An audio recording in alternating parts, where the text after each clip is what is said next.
And here we go. Episode 133 of the PatteFacts streaming on Apple Podcasts, Spotify, and wherever you get your podcasts from. It is November 4th, 2025. Thank you so much for tuning in. I'm William Pattison. All right, back for another edition of my weekly takeaways in college football. And this week, we are back for week 10 as we had a lot go down over the weekend. And as we head into the final month of the season, all of these games continue to get more and more important. And we've got so much to cover on today's episode. We'll talk about number 18 Oklahoma defeating number 14 Tennessee on the road, a big time win for the Sooners and a very, very costly loss for the Volunteers. We'll talk about our takeaways from that one. Also talk about Vanderbilt and Texas. Arch Manning looks the part. Diego and the dogs, as I call them, give up a fight. They put up a fight in the fourth quarter, but it wasn't enough. I'll tell you what I make of Arch Manning and also where I see this Vanderbilt team going the rest of the way. Then we'll talk about Miami. The Hurricanes have seemed to have lost a lot of the wind that they had at the beginning of the season, and this is becoming a yearly occurrence under Mario Cristobal, a really, really inexcusable loss on the road to SMU. And then we'll head to the Big 12, where Utah finally performs in a big time spot, a top 25 matchup up against Cincinnati. And this time they made sure they got out of there with a win. And this time they left no doubt. And it was a very, very impressive win late in the night in the Big 12. We'll talk about that one. We'll also wrap up with some other takeaways. Georgia Tech shows that they're frauds, as I had been talking about for the last couple of weeks. Georgia escapes Florida.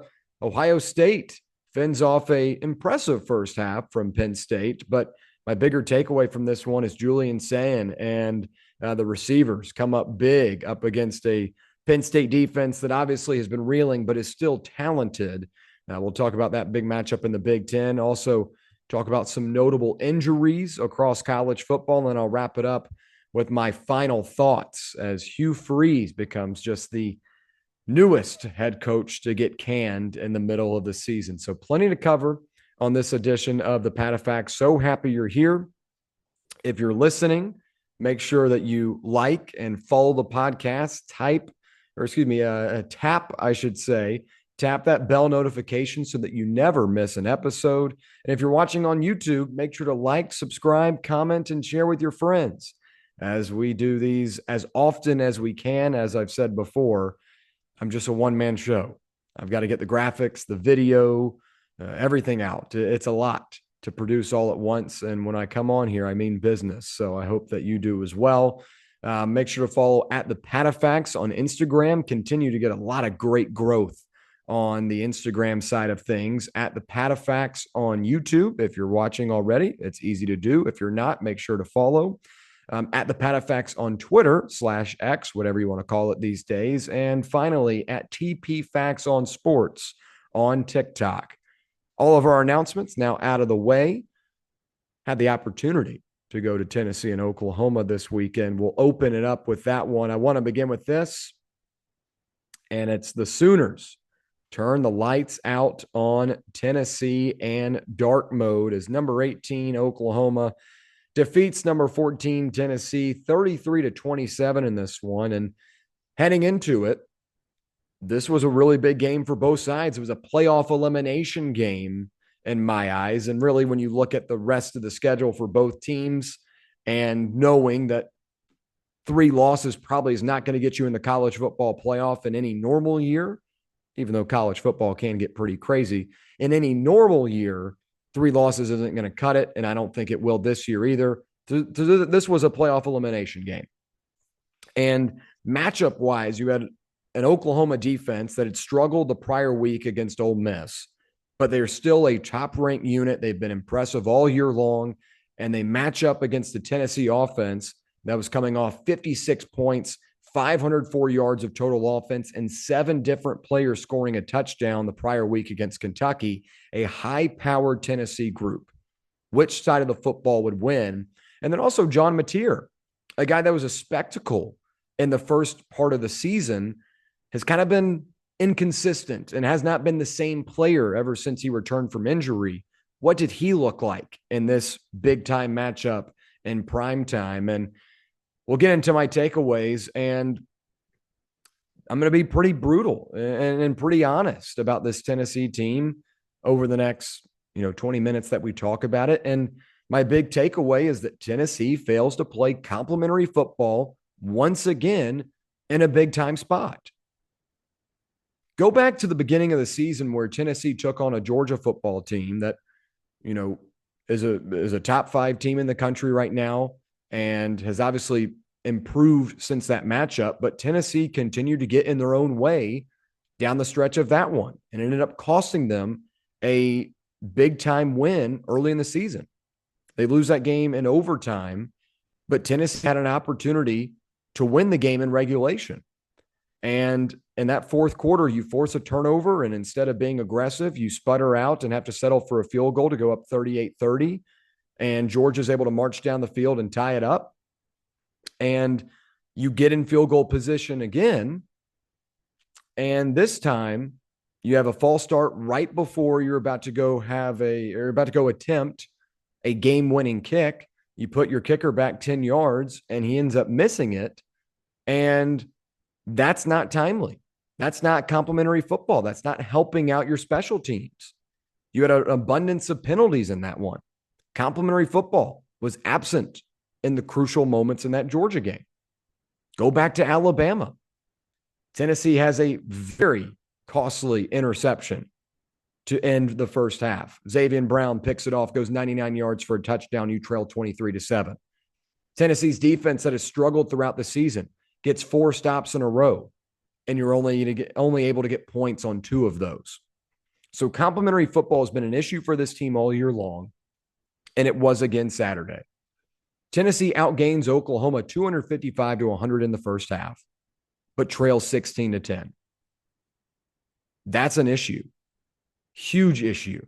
At halftime, I was like, yeah, this is not good, but hopefully that is an indication that if you play another half like that, you'll be able to come out with a win. Tennessee goes up 7-0 early. You get a stop. You have an opportunity to really put Oklahoma in a tough position. David Sanders misses a block on the right side. Or Mason Thomas, one of the best defensive edges in the country, comes off, makes a big-time play, strip sack, fumble return for a touchdown, and this thing's 7-7. That right there is not complementary football because Tennessee's defense did their job. Tennessee's defense has struggled technique-wise all year long, has struggled with the elementary stuff, making tackles, having good tackle angles, stuff like that. You needed a performance like this from your defense up against a very, very talented dual-threat quarterback in John Mateer. You got that from them. But it was the offense this time that could not play complementary football. Joey Aguilar throws an interception late in the first half.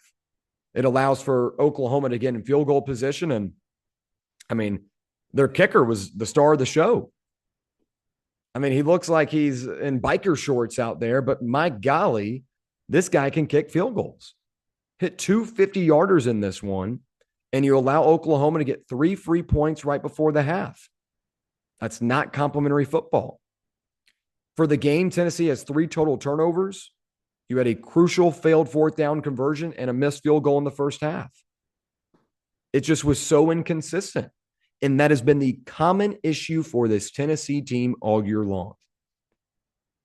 Tennessee does not play complementary football. There's always something that comes into these games that Tennessee does not play correctly. Tennessee has yet to play a perfect game in all 3 phases up against a good opponent.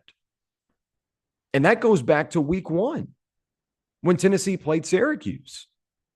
Tennessee's offense was rolling, but their defense was horrible in the second half against the run. Syracuse absolutely gashed them. Against Georgia, I mentioned those penalties and the crucial mistakes in the flow of a game. Game management was really poor. Against Mississippi State, your defense scores 14 points, but your offense continued to turn the football over and not take advantages of good field position. Against Alabama, it was getting 4 stops in a row and only getting points off of 2 of those and having a really, really brutal pick 6 right before the half. Against Arkansas, it was your defense that made Arkansas look like the 2019 Kansas City Chiefs. And granted, Arkansas had a good offense and you made some plays, but Tennessee's offense also did not take advantage of the times Tennessee's defense got turnovers. And in this game against Oklahoma, it was the same type of things where you're not able to play in unison on the offense and defensive side of the football. And I'll say this too, because the discourse on this Tennessee team throughout the season has been, well, the defense is horrible. The offense is really good. The defense is weighing this group down. And I don't entirely agree with that because there are times that Tennessee's defense gets a stop and the offense doesn't respond. You saw that a lot on Saturday night in Neyland Stadium. But the defense shouldn't have that type of pressure to finally get a stop and then the offense has to score. And it vice versa. Like the offense shouldn't have to put up 42 points just to get a win. But this team is so inconsistent to where you don't have these groups in unison to where you get to this point where you have to have the offense score if the defense gets a stop. And you have to have the defense get a stop if the offense isn't able to score. And I know you might be saying, well, William, that's how football works. But it's not like Tennessee is really, really good on the defensive side of the football very often. They create a lot of big plays. Heading into this game, lead the FBS in touchdowns defensively, but that's not a sustainable method of winning. They get a lot of takeaways, but that's not a sustainable method of winning if you continue to, allow an Oklahoma to run for 192 yards when they've struggled, offensively running the ball all year long. Complementary football continues to get this team in tough positions and continues to be the Achilles heel for this group. Tennessee has yet to play a perfect game in all 3 phases to this point this season. And I talk about complementary football, and we'll take it to the offensive side now. Because not only do you have 3 turnovers, Joey Aguilar has 2 picks, has the fumble. You also only run the ball for 63 yards at 1.8 yards per carry. Give Oklahoma credit.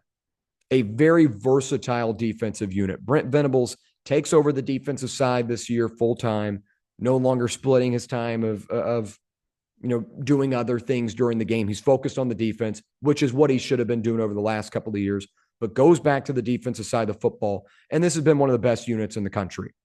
R. Mason Thomas, a guy that looks like a linebacker, but comes off the edge and is one of the best in the country. Luke Heineke was all over the field in this one at linebacker.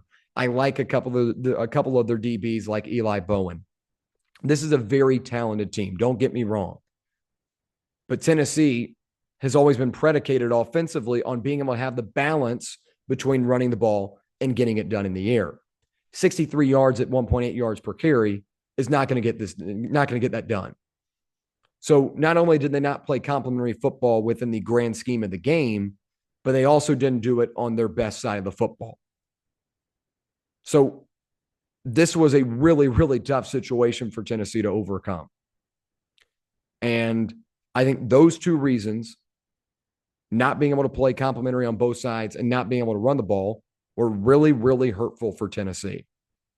You can dive into the specifics of the game and go to that 4th down play with about 8 minutes left, where Tennessee goes to Jack Van Dorselaar, a guy that only has 2 receptions on the season, and say that was the moment. That's what defined the game. You could say that Max Gilbert missing a field goal in the first half was the defining moment. You could say Joey Aguilar throwing 2 interceptions was the defining moment. The fumble 6 from R. Mason Thomas was the defining moment. But as you go down the list, it's just a collection of different things that go wrong over the course of the game.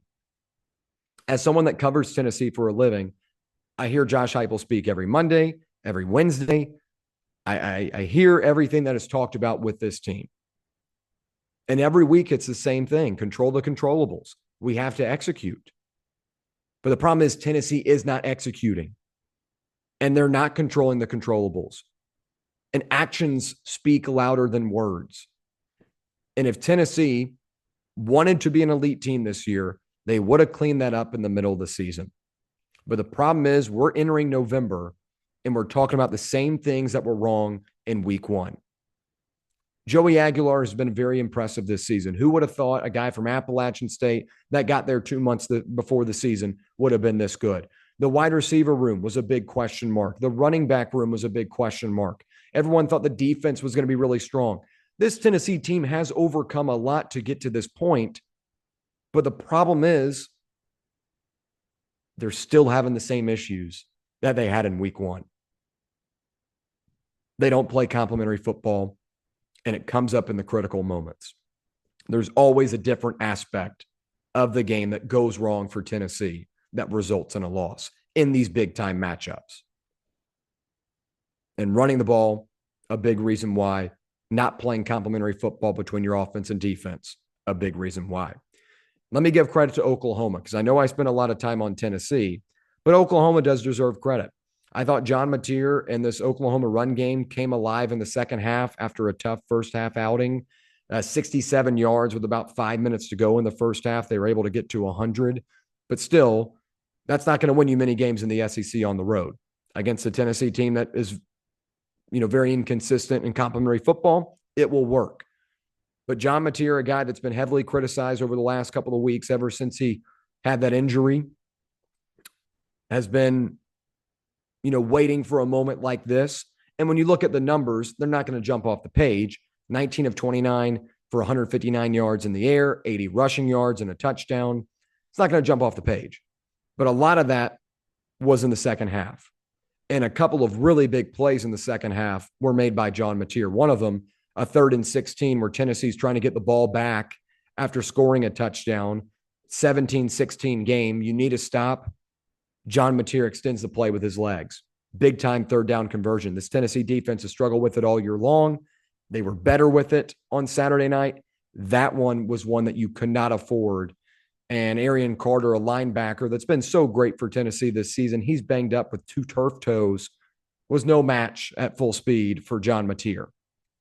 Xavier Robinson, let's talk about him. 16 carries for 115 yards and a touchdown at 7.2 yards per carry. He was really impactful in this one. This is an Oklahoma run game that has been very inconsistent this season. They've had a ton of injuries on that side, and Jaden Ott, the transfer from California, was supposed to be one of the best in the portal, has been a no-show this season.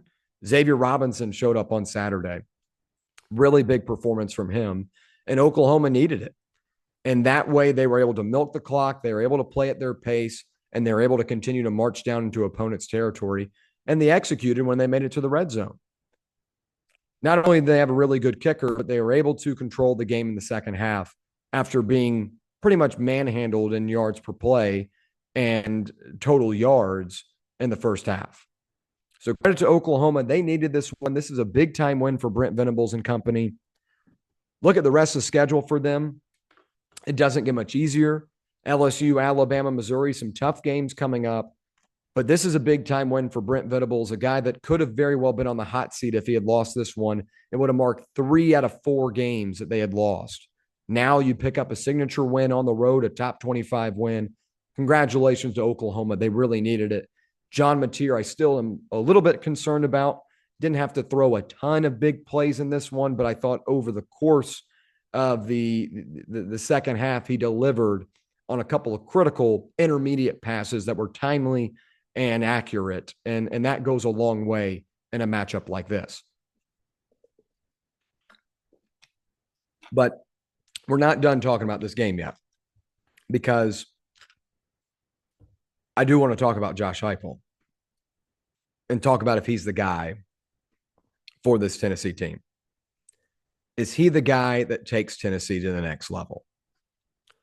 Look, covering Tennessee, I hear all the opinions. I see all the opinions. But covering this team, I've watched them for 5 years with Josh Heupel, and I continue to see the same things kind of come up. I do not think Josh Heupel coached a great game Saturday. I thought game management was a big issue, especially having to blow a timeout right before that 4th and 2 play that then allows Oklahoma to get set up, bring in the correct personnel. You burn that timeout that could have been used later in the game to stop the clock, puts you in a different situation. And then obviously you don't convert on that 4th and 2. Josh Heupel was asked after the game why he called that timeout, because we were behind. We were not in the correct spot to be able to, dial up a play and get in position, have the pre-snap reads and go through with it. So I had to call a timeout. And game management has been an issue throughout the season for Tennessee. I talk about complimentary football. Game management's a big reason and a big part of that. You have to be a good game manager of the flow of the game in order to play complimentary football. And Tennessee has yet to do that in a big game this season. That Georgia game, you get really conservative all of a sudden with 6 minutes left to go. Instead of punching it in and going for the kill shot, you have to settle for 3. That keeps Georgia alive. Georgia ends up scoring and comes back and wins that game. Alabama in those final moments. You're on the goal line with 30 seconds left in the first half. You don't really handle your timeouts correctly. You have to dial up a jumbo package play. That's very predictable. Everyone in the building knew it was going to be a pass. Even in that Mississippi State game, it went to overtime because you did not appropriately use your timeouts. Game management has been an issue for Josh Heupel this season. And the big game has consistently been an issue for Josh Heupel at Tennessee. Yes, he has wins over Alabama twice, both in 2022 and 2024. But outside of that, there isn't another signature win per se. He beat LSU in 2022 on the road. Granted, that was a noon kickoff, and that LSU team was a 4-loss team that season. Yeah, you beat Oklahoma on the road earlier in the year last year, but that ended up being a 6-loss team, 7-loss team, something like that. Or no, 6-loss team. They might have lost in the bowl game. You get what I'm saying here. I think it's important to remember what Josh Heupel has done for this program. Tennessee was nothing before Josh Heupel came back. Before he started coaching this team, I should say. Tennessee had gone through multiple different coaches that had flamed out, not worked. Josh Heupel has given you stability. But if the expectation is to win national championships, I don't know if Josh Heupel is that guy. I don't. Because 9 and 10 wins is really good, and that's really difficult to do in the SEC. And that's difficult to do in this day and age in college football. But the 12-team playoff now allows for a lot more teams to make it. And you can afford 2 losses on a season and still have the opportunity to play for the college football playoff, or play in the college football playoff, I should say. And Tennessee made it last year, even though they might as well not even shown up. They got ran off the stage against Ohio State.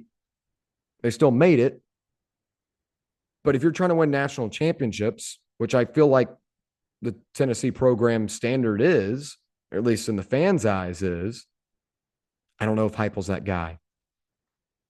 Josh Heupel, to me, is very similar to Mark Richt at Georgia.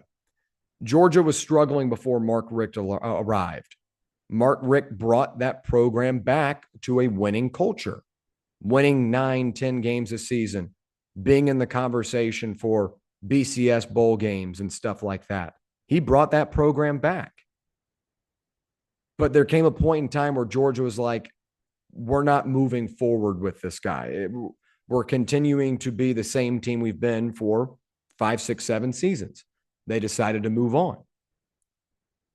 Dan Mullen at Florida brought that program back, put them in New Year's Six bowls, put them in contention to win a college football or make a college football playoff. But he wouldn't fire his friends, his coordinators. Todd Grantham continued to stick around. He ended up losing his job for it. Josh Heupel's kind of in the same boat right now. You've brought Tennessee back, but is this a coach that can get you to win a game in the college football playoff? Is this a coach that can win you a national championship? Is this a coach that can move on from his coordinators if he doesn't like what he's seeing? Something that Josh Heupel has never done as a coach, whether it's Central Florida or Tennessee. He's never fired anyone. He's had guys leave and take other jobs, but he's never fired anyone. I think this is a pivotal moment for Josh Heupel following this season. And I get it. He had to deal with one of the most tumultuous off seasons we've ever seen in college football history. His quarterback got up and left right before the spring game. He had to go dash in the portal and find a guy in Joey Aguilar that has been a huge success. And he has elevated multiple different quarterbacks during his time. Hendon Hooker, an example, guy that got casted away from Virginia Tech. Joe Milton, an example, a guy that got casted away at Michigan. He does have success, and he's had success at Tennessee. But is he a guy that can get you to the college football playoff consistently and win you games in December and January? That's the question. And right now, my answer is probably no. And if fans are excited about 9-10 wins a season being in the conversation, then keep him. And I'm not saying you should fire him right now. I think he's got 2 to 3, 4 years with this upcoming class and Faison Brandon, Gabriel Osenda, Tristan Keys, all 5-star players. Your blue chip ratio is going to be around 60%. That's going to be the highest Tennessee has had. And that's the level you have to win a national championship. But the same characteristics that we've talked about for years now continue to come up in the big games. And as a coach, you are defined by your performance in big games. Why is James Franklin looking for a job right now? Because he's defined by winning those big games. I think Josh Heupel has brought back this program. I think he's an excellent offensive-minded coach, but I still have questions about his performance as a head coach and his ability to move on from coordinators that don't work, and his ability to manage situations in a big game, and his ability to go get the big one when necessary. And losing at home in your own building to an Oklahoma team that I think is good, but not a world beater, is a really tough pill to swallow for Josh Heupel and this team. I'm not saying he's going to be fired. I'm not saying he should be fired. I think he'll have 2 to 3, 4 seasons left, as he should. He's bought himself some time. But I feel like he's a Mark Richt. I feel like he's a Dan Mullen, a guy that can get you in the area, but not a guy that can hoist the trophy. We'll move now to Vanderbilt and Texas in the SEC, another big SEC matchup this weekend. Arch Manning dazzles on Diego and the Dogs as number 20 Texas defeats number 9 Vanderbilt 34-31. And the pregame storylines for this one were, can Vanderbilt get to the level where they can win on the road in the SEC in a big-time matchup? Now, obviously, Vanderbilt has a win over Missouri, over LSU, strung together a couple of really impressive wins. They lose to Alabama, but I thought they put up a great fight. And if they don't have 2 red zone turnovers, who knows where that game goes? But heading into this one last week, I was like, I don't think Vanderbilt's at that level yet, at that level to go in to Texas and get a win. We'd have to see. The other thing was, what version of Texas shows up? Is it going to be the version that goes to Oklahoma, or it's going to be overtime with Texas, or it's going to be overtime with Kentucky? Is this going to be the version that narrowly escapes Mississippi State? Or is this going to be the one that crushes Oklahoma on a neutral site field? That's what I was intrigued by heading into this one. And we got our answer very quickly. Arch Manning plays like a Manning in this one. 25 for 33, 328 yards and 3 touchdowns. They opened the game with a 75-yard touchdown to Ryan Wingo. This Texas team got out of the gates quick. And this has been a group that's been on the road for the last month. Steve Sarkisian said that this was the healthiest his team has been. And this is a pivotal game to be back to full health, as Vanderbilt's been on a roll, a top 10 team coming into your own building. You've got to be, on your game for this one. And I thought they were. I thought this was a really, really good performance from Texas. And Arch Manning has taken a ton of flack, and deservedly so. He's had a very inconsistent season. But this was the Arch Manning that everyone talked about this offseason. He was accurate. He was on time. He was poised. He had a little bit of swagger to him.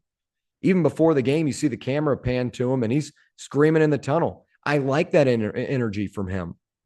There were a lot of people that didn't like the standing over the Sam Houston State player a couple of months back. I loved it. This is a guy that's heard it all. And he might not actually hear it, as he says that, he doesn't listen to the noise or doesn't read anything, which I think, again, shows how good of a PR trained player he is. But he needs some of that. He needs some of that fire. He needs some of that confidence. And I think he got that in this one, connecting with Wingo early, put him in rhythm. He found Emmett Mosley the fifth 7 times in this one for 69 yards and a touchdown. Arch Manning was poised and dialed in here in a big-time spot. And that's exactly what we were looking for heading into the season from him. I think this was his best performance of the season, and he looked good against Oklahoma, but struggled against Kentucky, was really strong against Mississippi State, gets hurt. Didn't even know if he was going to be able to play this one, but he looked really good. Back-to-back solid performances from Arch Manning, playing like the player that we had anticipated heading into the season. The second big thing here is I thought Texas got a big boost from the running game. Complementary football is a really big thing in 2025 in my eyes, because you've got so many different players coming in each season. The rosters are totally different each year. You need to be able to find balance in a chaotic college football world. And complementary football in the SEC, I think, is a big trait of why you see teams have success. And sure, Texas rushes for 100 yards. That isn't a huge number, but Quintravian Wisner goes 75 yards and a touchdown. That's what you need. And Wisner and Baxter have both been banged up over the last month. Those guys are back healthy, and they showed up. To where now Arch has a little bit of a breath to take. He doesn't have to get it all done in the air. He can rely on a couple of veteran backs in Wisner and Baxter, and you can get production there. That helps a young quarterback. That helps a guy that is trying to find his momentum and rhythm. Texas gave him that on Saturday. So a really strong performance from this Texas offense. I thought that was a big reason why they were able to get a big-time win. It's that running game. I know it's not a huge number, 100 yards, and Manning at 328 is a more impressive, flashier number, but it goes a long way. And the games that Texas has not been able to establish the run, like that Florida matchup a month ago, Texas has struggled. They got it in this one, and it was at a complimentary level. This Texas defense, a really, really impressive performance for, I'd say, 3.5 quarters. They did let up, but Texas's defense holds Vanderbilt to 58 rushing yards and causes a turnover. Vanderbilt has not been the best team in the SEC in running the football, but when Diego Pavia is able to roll outside of the pocket and make plays, that's how this Vanderbilt team has extended drives. That's how this team was able to beat LSU a couple of weeks back, because Pavia continued to get big plays through the run game. That's how Alabama was kind of on the ropes for a minute against this Vanderbilt team, because Vanderbilt had success running the football in that one.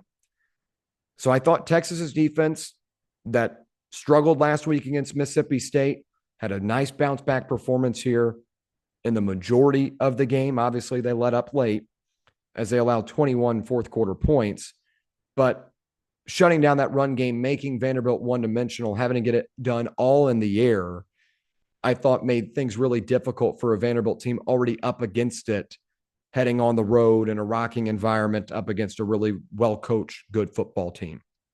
So making Vanderbilt one-dimensional was really important in this one. But I got to give Diego and the Dogs credit. There's a lot of fight in this team.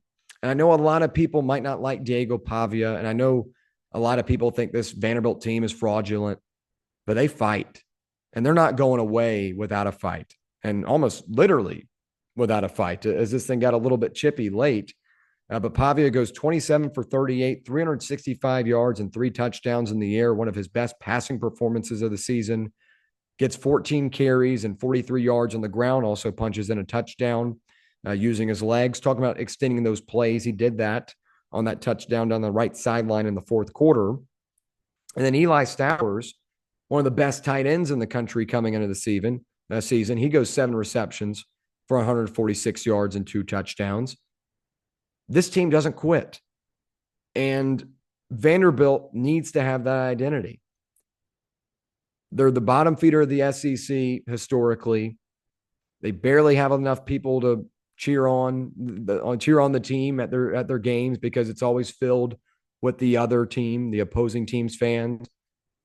But they have that chip on their shoulder and they wear it on their sleeve and they continue to fight through games no matter what the score is. And that's a big reason why this team is a 2-loss team in the SEC, a very competitive SEC.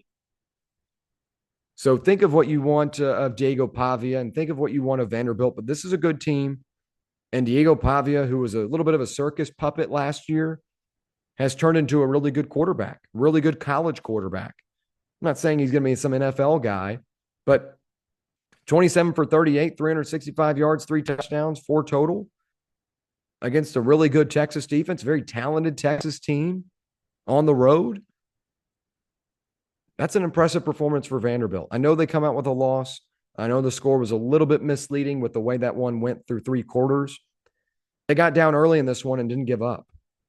That's a big testament to the type of leadership this team has and the type of team that Clarkley and company have. So I still like Vanderbilt, and I still think they can make the college football playoff. Look at their upcoming schedule. Auburn and Kentucky at home. Auburn just fired their coach. Kentucky's had a little bit of a spark with Cutter Boley at quarterback. And then they'll travel to Tennessee. It'd be interesting to see what version of Tennessee they get in that one. But I think Vanderbilt's got 3 winnable games ahead of them.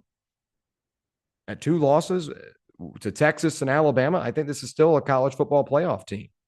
So I'm not counting them out just yet. They've got to handle business, but that chip on their shoulder is going to play big the rest of the way as they're kind of being doubted now. Can Vanderbilt actually make it? Are they legit? Diego Pavia and company, I bet we'll have something to say about that. And then for Texas, it's already a 2-loss team back against the wall. Cannot afford another loss. And you look at their schedule and you already see 2 of them. At Georgia, week 12 off a bye is going to be difficult.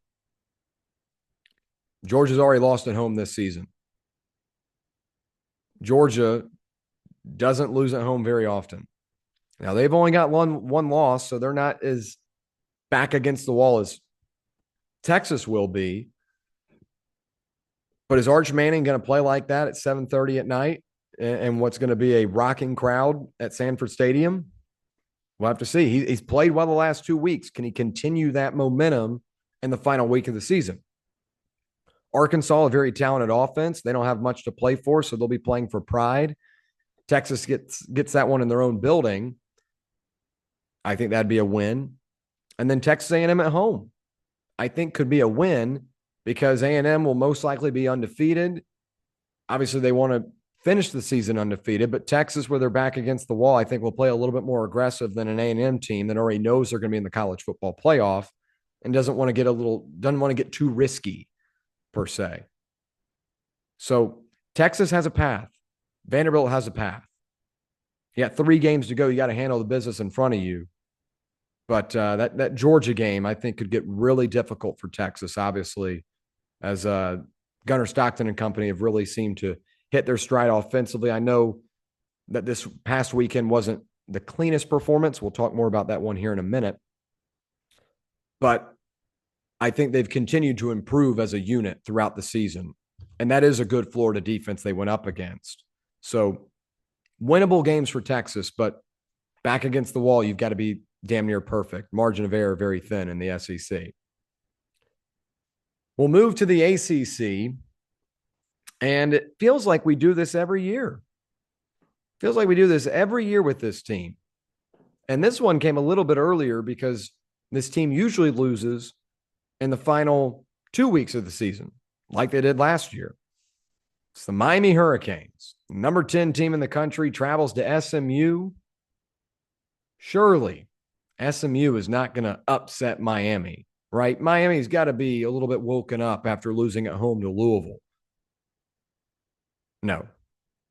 The Hurricanes have gotten lost in the wind as the Hurricanes fall at SMU, 26-20 in overtime. This was SMU's first win against an AP top 10 team since January 1st, 1983 in the Sugar Bowl against Pitt, as well as the program's first home win over a top 10 team since 1974 when the Mustangs defeated Texas A&M. Pre-game storylines for this one. Can Miami fend off a well-coached SMU team on the road and get back on track? Everyone knows what went down a couple of weeks ago against Louisville. That was a Friday night game coming off a bye. Louisville does have a couple of really talented players. Chris Bell played really, really well in that one. Miller Moss did a good job getting it out. Jeff Brom, a notorious coach in those type of spots, a notorious winning coach in those type of spots, I should say. But you felt like that was just a one-off because Miami, for the most part of this season, has looked like the best team in the country. Defensively, they've been one of the best groups in the country all season long. Hakeem Mesidor, Ruben Bain Jr., some of the best defensive linemen in the country. I love what I've seen from Jacoby Thomas, a hard-hitting safety. Offensively, you've gotten, for the most part, really good play out of Carson Beck. You've gotten really good play out of guys like Malachi Toney and CJ Daniels and Keelan Marion. This is a good Miami team. This is a really good Miami roster.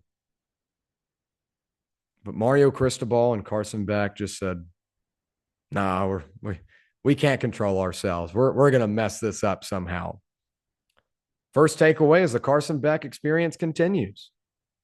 He goes 26 for 38 for 274 yards and 2 touchdowns, but had 2 costly interceptions, and one of them was an overtime that sealed the deal. They got the ball first, throws the pick. SMU is able to end up scoring a touchdown. They didn't really necessarily have to, but the Carson Beck experience continues. Now, Miami played really undisciplined and sloppy. I'll talk about that here in a second, but Carson Beck was glazed for much of this season because he didn't look like the player he did last year, where he continued to turn the ball over in critical spots and make really poor decisions, force the ball into tight windows, force it into double coverage. He went away from that. But that Louisville game was a very concerning performance as he would throw it 60 yards down the field to a 5'10 Malachi Toney in triple coverage. He would misplace the ball on the sideline, trying to hit a CJ Daniels, throwing an interception. He threw 5 interceptions in that one. 4 of them counted. But that was a really rough performance. And Miami played Stanford last week, and they got back on track. But this version of Carson Beck that we've seen in 2 out of the last 3 games is not the same one we saw to begin the season. Not the same one we saw against Notre Dame. Not the same one we saw against Florida. Not the same one we saw against Florida State. It just is mind-boggling how this guy continues to make so much progress and then regress all of a sudden. 2 years ago, Carson Beck was a really good quarterback. Last year, he was a disaster. He regressed. This season alone, he's kind of in a microcosm of that. First half of the season, he was strong. Second half of the season, it's a disaster. Continues to make poor decisions, continues to be off in communication with his receivers on some pivotal plays. It's the Carson Beck experience we saw last year at Georgia and why the Bulldogs said, yeah, we'll be good. We'll pass. We'll pass. It's probably best for you to enter the transfer portal. And Shannon Dawson's offense is predicated on being aggressive and attacking down the field and getting those big chunk plays. Also having that complementary football, being able to run the ball. That's been inconsistent at times. The passing offense hasn't been perfect by any means. They've had some cracks here and there, and they were shown early in the season, but it wasn't enough because they'd be able to get back and figure things out. But in these 2 losses, they continue to get in their own way. And Beck's a part of that. But Miami was really undisciplined. And that's my second takeaway here. It was Miami's first game played outside of the state of Florida this season and just the Canes' second road game. And how much of a factor should that take in? Well, I mean, they're just not used to playing on the road. But when you factor in a rainy, chilly first half, you get 8 penalties and a slew of other errors. You get an interception in your own territory. You get an ill-advised kick return, and then you fail to return or down a long punt. Just simple things, stuff that has to happen over the course of a game to continue to be on track for a win. And all of that happened, and Miami was still up 10-7 at the halftime. Now, the box score said they dominated everywhere else, but they're only up 10-7. Kind of similar to Tennessee, Oklahoma. The score should have been a lot different. Like, you dominated in a lot of the major facets. You made a lot of mistakes, but you dominated for the most part. But you allowed SMU to hang around. For the game, you have 12 penalties for 96 yards. They played sloppy, undisciplined. And when you play a team like SMU that's well coached and has a guy in Kevin Jennings that was in the college football playoff last year, turned that team around at the week 3 point last season. They benched Preston Stone. They moved to a Jennings that was hobbled in this one. We'll talk more about him here in a minute because I do want to give SMU credit. But you allow a team like that to hang around in their own building, and it's going to catch up to you, especially when you don't have the same aggression level as you did in big-time games early in the season, and you continue to get in your own way. And it's a new year, same narrative for Miami under Mario Cristobal. I bang on Carson Beck, but Mario Cristobal in the second half of the season with a good football team is the worst thing ever for that team's fan base. All 4 of Miami's losses over the past 2 years have come as multi-score touchdown favorites, multi-score betting favorites. Cristobal is now 4-9 in November as Miami's head coach, including 2-3 over the last 2 years with one of the most talented offenses in the country and one of the most talented teams in the country. New year, same narrative for Miami. And it's mind-boggling because Miami was so good at the beginning of the season. And you watch this game Saturday, and you're like, what is this? 12 penalties, 96 yards, continuing to make mistakes, 2 turnovers, not downing the football on a really nice punt, a really bad kick return that puts Miami in a tough situation. Just the little things that this Miami team continues to struggle with in the second half of the season under Mario Cristobal. If I'm a Miami fan, I'm putting my hands up and saying, what the hell happened over the last 3 weeks? Because I don't have an answer for it. Some of those things we saw in the first couple of weeks were emphasized in that Louisville game, but this one was just plain laziness and plain undisciplined football. So for as talented as a team that this Miami team has, this is really frustrating. And now I don't know if this is a college football playoff team. That's a bad loss on the road. SMU's not a great team, but they're not a good team. Like, they're just middle of the pack. That's a bad loss. And it doesn't get much easier. Like, if SMU's causing issues, what does this Pitt Panthers team look like in November on a field that's going to be really yucky? Pittsburgh's field in November is gross. Slipping, turnovers, and Pitt's playing pretty good football right now. That might be the 3rd loss of the season for this Miami team. They're going to need some help if they want to make the college football playoff. But the fact that this team continues to have these type of blunders at this point in the season is ridiculous. Now, let me give credit to SMU. The Canes were playing up against a hobbled Kevin Jennings, a guy that I think is a little bit of a spinner wheel in terms of what you get from him. He came out at one point in this game. He had an ankle injury, got aggravated, and sometimes appeared to be on one foot. But no matter that, he still completed 66% of his passes for 365 yards and was able to overcome those injuries.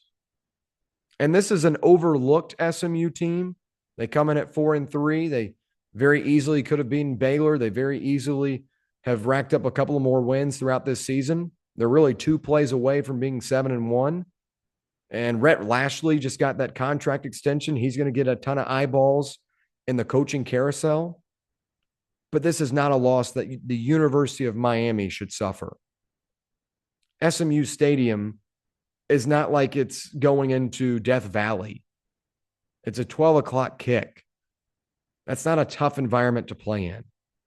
The conditions weren't ideal, but that's a game that Miami has to win. And SMU is a good football team. They're not great. They're not, they're just average. I wouldn't even say they're a good football team, because those 2 plays that could have made them 7-1 are against teams like Baylor that are really inconsistent themselves. But again, credit to SMU, Rhett Lashley, a really good coach. I think this is just a roster that lost a lot from last year. It's been tough to rebuild, and they've had some injury issues. But I just don't understand how Miami continues to do this every year. I really don't. But I just come to expect it now. Circle that Pitt game late in the season, too. I think Pitt could beat this Miami team. And that would spark a really interesting conversation about Mario Cristobal. With the way they looked in the first half of the season to end out the way they did and end out the way they have the last couple of years would be really, really disappointing, and maybe start questioning Mario Cristobal's ability to be their head coach.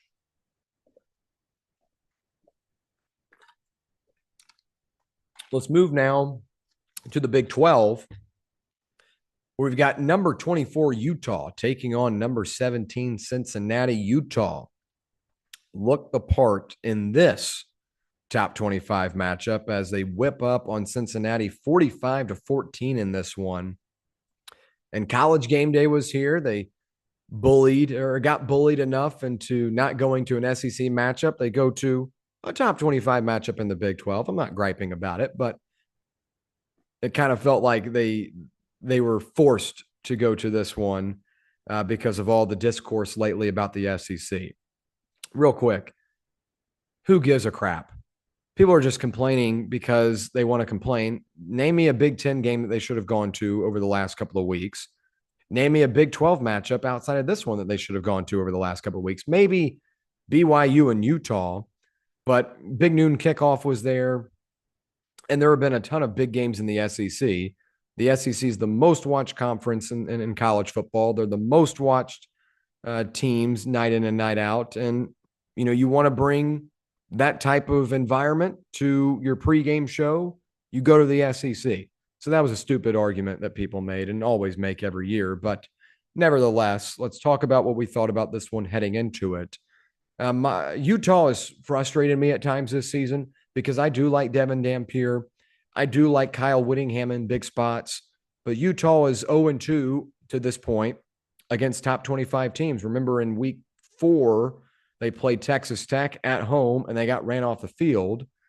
They played BYU, outgained the Cougars, but went 1 of 3 on red zone trips and 1 of 3 on 4th down.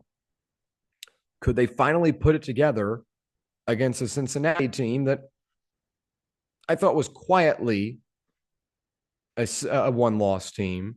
They lose to Nebraska in the first week of the season. They rattle off a lot of impressive wins since then. But is this truly a top 25 team? We'd have to see. And Cincinnati is a group that is predicated on RPO. Got some stuck in my throat there. Here we go. We'll continue. Cincinnati is a team that is predicated on RPO. You don't have running back Evan Pryor in this one. How big of a factor does that play in?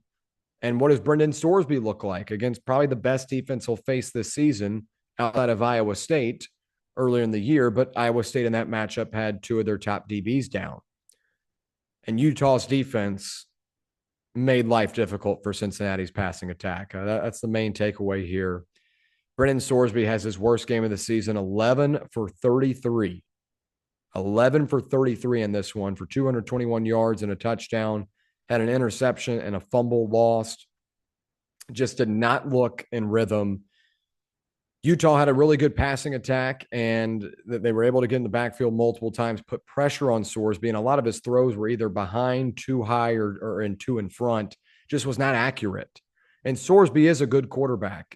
but he's a better quarterback when he's able to play in rhythm and is able to be a factor in the run game, be a factor in the RPO, but be able to deliver on those throws out of those run pass option plays.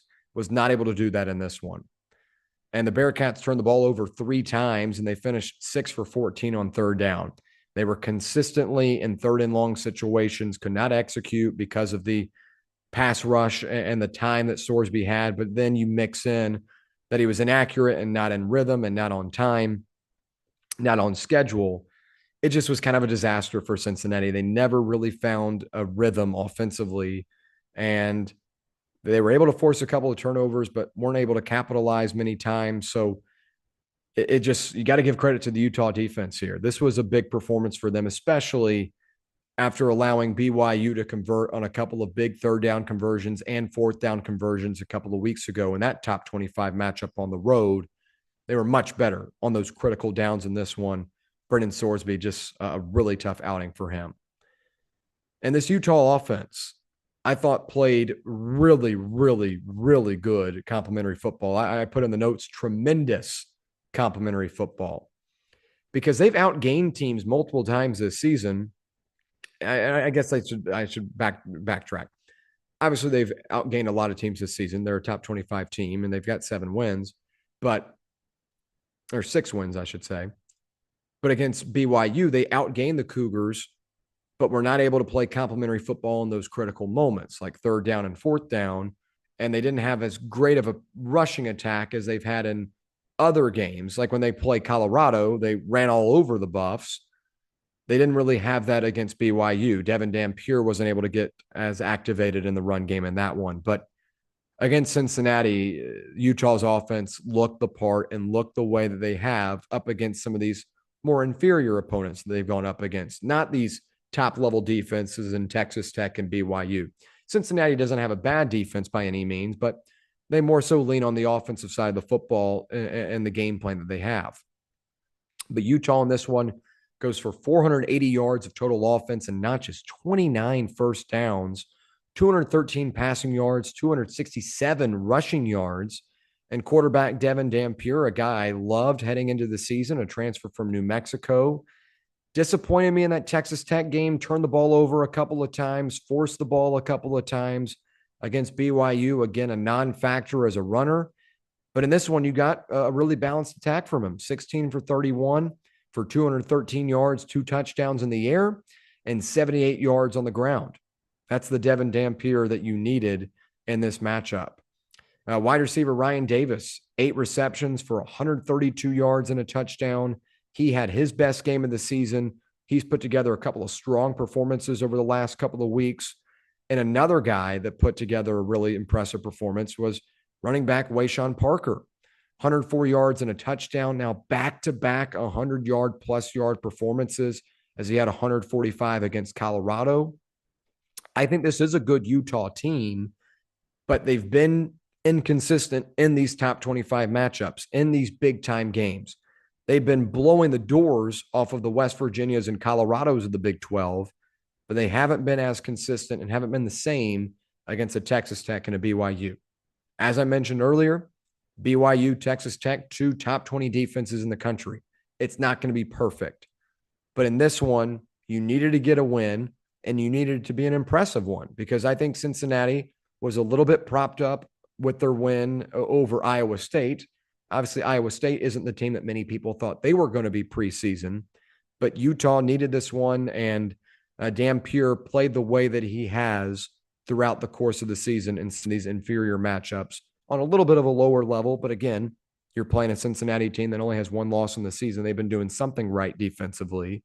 And Kyle Whittingham and company needed this one to stay alive in the Big 12 title race. So look at the Big 12 right now. You've got BYU as the front runner, Texas Tech right behind them. Arizona State is hanging around as well, though they have a couple of losses in Big 12 play. So does Utah. It's going to be very interesting to see how this conference plays out, because BYU is about to have some big-time matchups coming up. We'll see how they handle the course of the season. They play Texas Tech this weekend. That's going to be a hell of a game. I feel like this Texas Tech team is not playing their best football right now, but that's going to be a big game in terms of the Big 12 landscape. Utah with an outside chance right now, but needs some help to make a push for that Big 12 championship spot and possibly earn a berth for the college football playoff.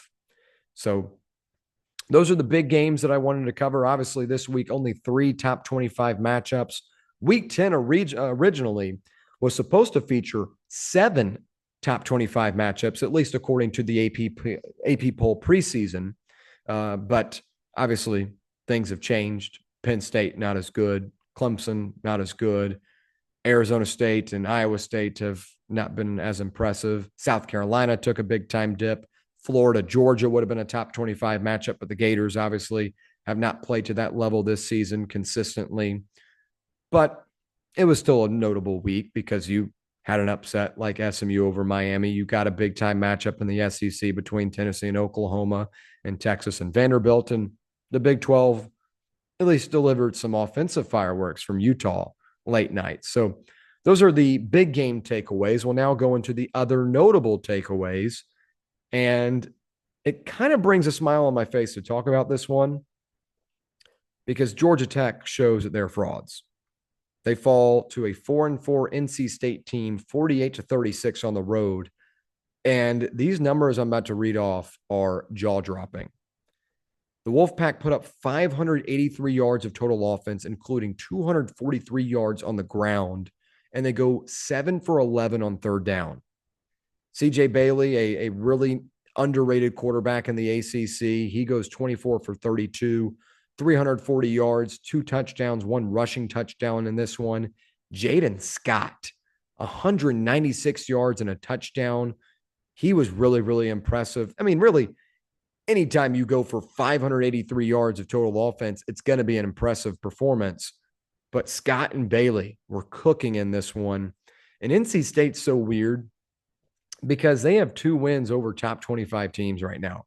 They beat Virginia early in the season. They beat Georgia Tech now.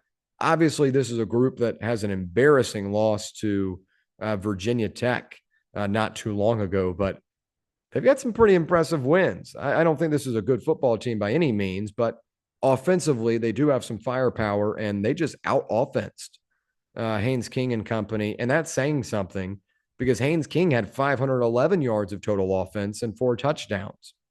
But Georgia Tech's defense has continued to be a concern of mine throughout the season. Against Duke, the Blue Devils outgained them big time in the first half, but Georgia Tech was able to profit off of a couple of key turnovers and key mishaps for Duke in that game. And I thought that was a game the Blue Devils should have won. Wake Forest takes this Georgia Tech team to overtime, double overtime, that is. I thought they were a little bit fraudulent, and I wasn't buying them. That's why I continue to have them outside of my top 10 over the last couple of weeks, though they were undefeated. I just didn't see it with them, and now I feel like they are frauds. And while they still have an inside track to go to the ACC championship with Miami losing another game this weekend, I still don't buy this team as a legitimate contender in the college football playoff race. And I feel like they could possibly get tripped up again. But when you look at that schedule, it at least set up to be a little bit of a waltz into that ACC championship game. Obviously, Georgia Tech will wrap up with Georgia to end the season. They'll probably get a loss in that one, be a 2-loss team. But I just didn't buy that this Georgia Tech team was a legit undefeated group. Let's talk about that team that they'll face at the end of the season, and that's Georgia, as they take on the Gators, and they escape 24-20 in the world's greatest cocktail party, the world's largest cocktail party. Gunnar Stockton goes 20 for 29, 233 yards and 2 touchdowns. I think his progression throughout the season has been pretty interesting. At the beginning of the year, I did not think he was good against zone coverage. Wasn't great in this one, did have a turnover. But I feel like he's gotten more comfortable throughout the season going up against different looks and different coverages, particularly zone coverage. Florida played a little bit of that in this one, and it threw him off a couple of times. But I think he's continued to grow in that realm. And Georgia continues to ride a lot of momentum following that loss to Alabama. Chauncey Bowens, a former Florida running back commit, goes 70 yards and a touchdown in this one. Um, I thought Georgia, played fine offensively. I think Florida deserves more credit than they get. Obviously, this is a team that doesn't have the sexiest record, but I still think Florida is a good football team. And I say that, and some people might say, William, what are you talking about? Actually, a couple hours ago, I was having a conversation with my friends, and they said I was an idiot, that I was baiting. No, I think Florida is a good football team. They just continue to get in their own way. And in this one, it wasn't necessarily them that was getting them in their own way. It was a couple of really controversial calls that went against them. DJ Lagway steps up in the pocket and zips one about 40, 50 yards down the field to J. Michael Sturdivant.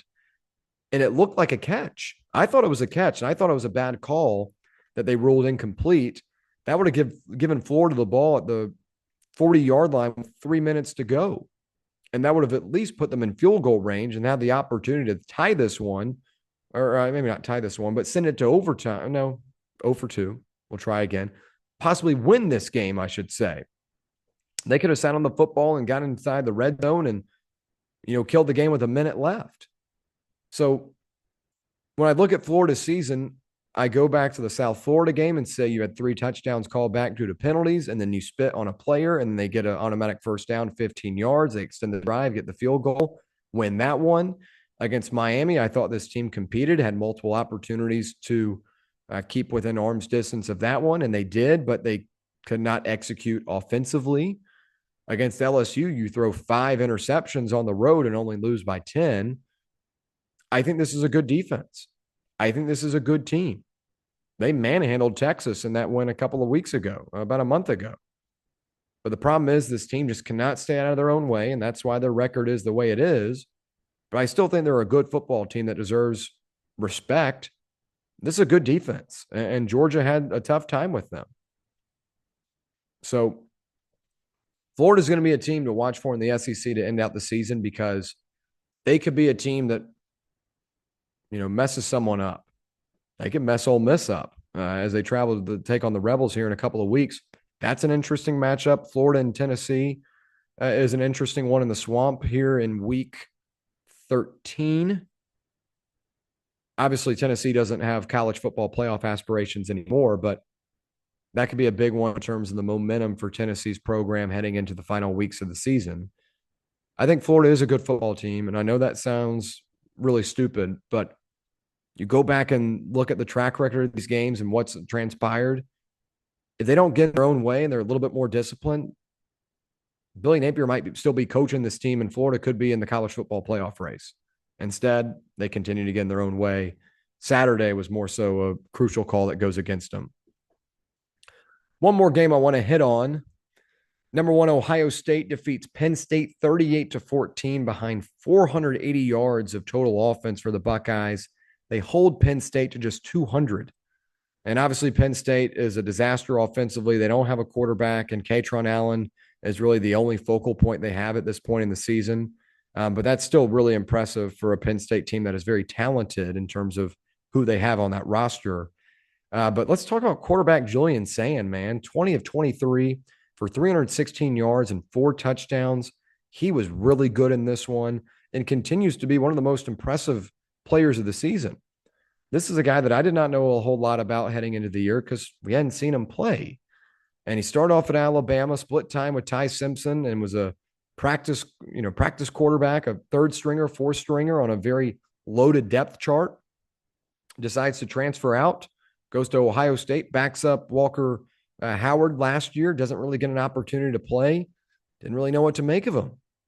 And he was heading into that matchup with Texas up against Arch Manning. I said that I had more confidence with Manning heading into that one. Sand has been the more consistent guy throughout the season, and it helps when you have Carnell Tate to throw to and Jeremiah Smith to throw to. Tate goes 5 receptions for 124 yards and a touchdown. Smith goes 6 receptions for 123. Ohio State's playing really good football. And I know their schedule is not as strong as you would have hoped and maybe thought of at the beginning of the season. Penn State was supposed to be a big-time matchup. It's not anymore. That Texas win is still a good one, and it'll help if Texas continues to win games. But the Big Ten just not that strong, and Ohio State doesn't have to play a lot of these big-time matchups that they had to play last season. So I think Ohio State is still the number one team in the country. They deserve a ton of respect, but I think Indiana's knocking on the door. And that 12-0 versus 12-0 matchup in the Big Ten championship game should be a fun one. Notable injuries, real quick, from the weekend. Dylan Raiola, quarterback for Nebraska, suffers a broken fibula. He'll be out for the rest of the year. He suffers that in the Cornhuskers' loss to USC, 21-17 at home on Saturday. The Trojans stay alive in the college football playoff race. Nebraska continues to be a team you talk about before the season begins, and you hype yourself up about them, and then you see them play and you're like, this offensive line is terrible and probably going to get Raiola hurt. And that's exactly what happened. Hate it for Raiola. He'll be back next year, but Nebraska has to have some life here soon. I know they gave Rule an extension just to keep him from going from Penn State to Penn State, I should say. But I'm kind of disappointed with what I've seen from Nebraska year in and year out. Another player, Dallas Wilson, a freshman wide receiver for Florida, who had a very impressive performance against Texas. He's going to miss the rest of the season. He's going to redshirt, and maybe that gives him an extra year of eligibility. Maybe he won't need that, as I think he could be an NFL player in 2 seasons. But a big loss for the Gators as they finish out the season. Maybe Dallas Wilson transfers and finds another place. I don't know what to make of Florida heading into this offseason yet. They need to lock down a coach here soon, because with all these coaching hirings and firings happening, or really firings more so than hirings, they've got the upper hand to get a head start and lock down a coach. I'd say they need to do that sooner rather than later to get that opportunity to start recruiting and, formulating your roster ahead of everyone else who might be waiting for some coaches that could be contending for the college football playoff. All right, my top 25 real quick before we get into my final thoughts. Number 25, making the first appearance this season, is the Pitt Panthers. They got a 35-20 win over Stanford this weekend. They switched to Heupel, their quarterback, a freshman, a couple of weeks ago. They've played really good football over the last month ever since then, and Pittsburgh is going to be a team to watch for the rest of the way. They've got an opportunity to knock some teams off. Georgia Tech, Miami, and Notre Dame, all 3 teams still in the hunt for the college football playoffs. Watch out for the Pitt Panthers being spoilers. Washington at 24, I think this is a good football team. I think that they put up a fight against Ohio State. I think that's Ohio State's best win this season outside of what they did against Texas. Washington's a good team. They're good offensively. Jonah Coleman, a really, really good running back. Damon Williams, I think, is an underrated quarterback, but they need a signature win to get a little bit more credibility. But I don't know if they'll have that many opportunities left to go, but Washington ranked 24 this week. Cincinnati drops to 23 for me. They lose to Utah. We talked about that one earlier. Georgia Tech drops to 22. I had them at 13 last week. You lose to a 4-4 NC State team. I get it. It's a 1-loss team, but they haven't beaten many teams this season. I don't have a whole lot of confidence in them. Number 21, Memphis moves up just a spot. They get a win over the weekend against Rice on Friday. Right now, that's my group of 5 bid, but North Texas knocking on the door. They got a win over Navy this weekend. They're on the outside looking in. Number 20, Michigan. Number 19, USC. The Trojans have that head-to-head win over Michigan, so I put them a spot ahead. Miami at 18. I still respect what they did at the beginning of the season, but they're starting to lose me a little bit. Number 17, Utah put together a really strong performance against Cincinnati, a double-digit, almost, 31-point win over a top 25 team. They move up to 17. Missouri, they were idle this past weekend, but Matt Zollers, the freshman quarterback that came in relief for Bo Pribula in that Vanderbilt game, was impressive. I know they're missing their starter, but Zollers was solid, and Missouri has some opportunities left to go. I still think this rushing attack and their defense warrants a top 16 spot. Vanderbilt has the head-to-head victory over the Tigers, so I'll slot them at 15. Louisville at 14. Virginia at 13. Virginia has the head-to-head win over Louisville.